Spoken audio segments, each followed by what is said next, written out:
In this episode, we look at central government. At the end of today's lesson, you'll be able to define the following terms: constitution, monarch, constituency, government, democracy, and cabinet.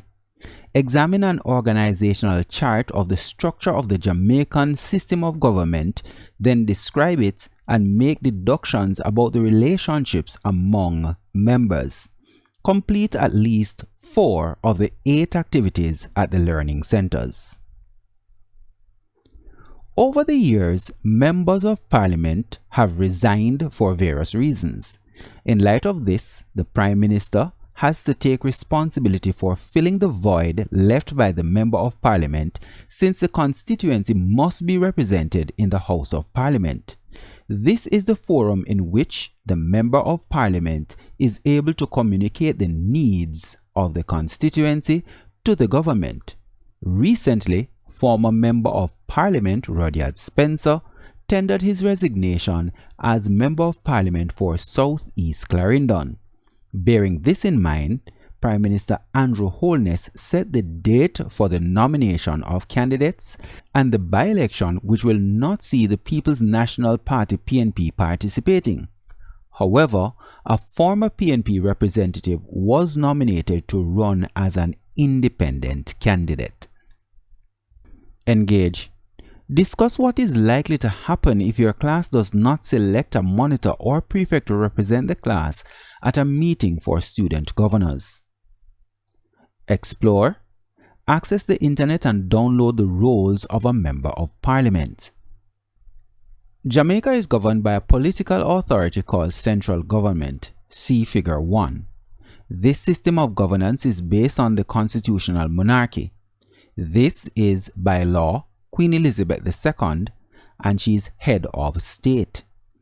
In her absence, she's represented by the Governor General, Sir Patrick Allen, and we have some of his titles here: ON, GCMG, CD, and Knight of the Order of St. Joseph's.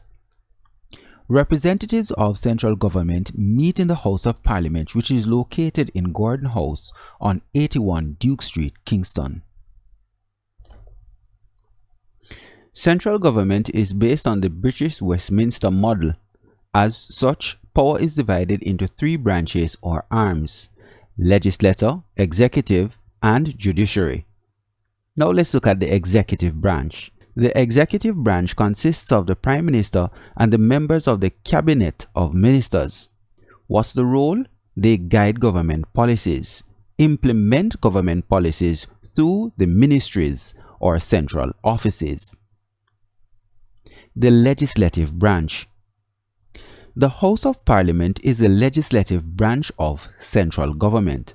Like the British Parliament, it is bicameral. That is, it comprises 2 houses or chambers. 1, the House of Senate or the upper house. 2, the House of Representatives or the lower house. Now, the House of Senate comprises 21 nominated senators, 13 recommended by the Prime Minister, and 8 nominated by the Leader of Opposition. So what is the role of the Senate? To review bills passed in the House of Representatives or the lower house. The roles of the Senate is described as a rubber stamp. That is, it approves bills passed in the lower house. The House of Representatives. The House of Representatives comprises of 63 representatives that are elected by the constituents in their constituency. The elected representatives serve as the members of parliament for their constituencies. What are their roles? To amend and enact laws. Next, we have the judiciary. The judiciary is the arm of government that administers justice through a network of courts. We have the Court of Appeal, the Supreme Court of Jamaica, the Resident Magistrate Courts, and special courts. The judiciary is responsible for maintaining law and order.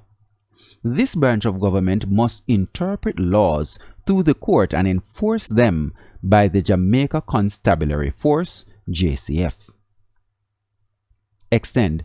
Name 2 courts outside of Jamaica where people who are dissatisfied with local laws can seek redress.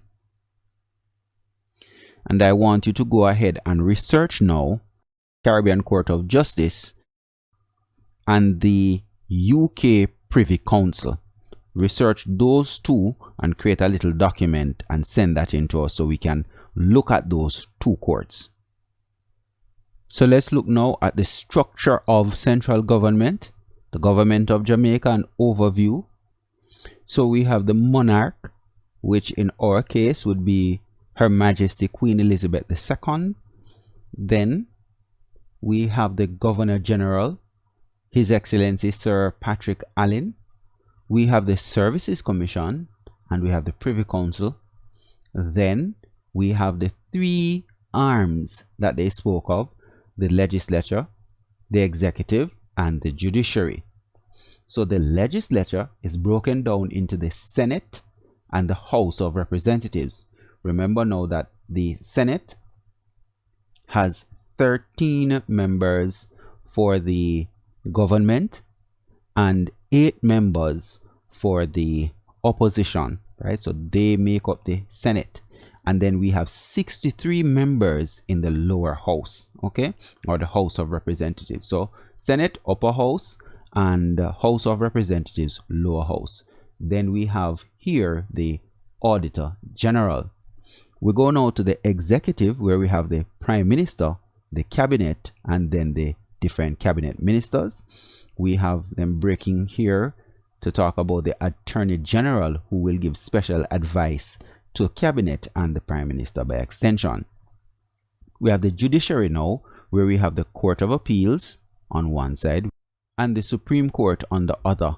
We have the Resident Magistrates, or RM courts. These are the courts that are located in the parishes. And then we have special courts like the Gun Court and so on. So this is an overview of the government of Jamaica. So to wrap this one up, in this episode we were looking at central government. Now we have central government versus local government, and when we have elections, we'll have general elections which seek to deal with central government, and local government election which deals with the mayors and the councillors and so on. It's important that you know the difference. Remember now to look up those 2 courts, the UK Privy Council and the Caribbean Court of Justice, so that you can have a better understanding of courts that are outside of Jamaica. Take care, guys, and I'll see you in the next episode.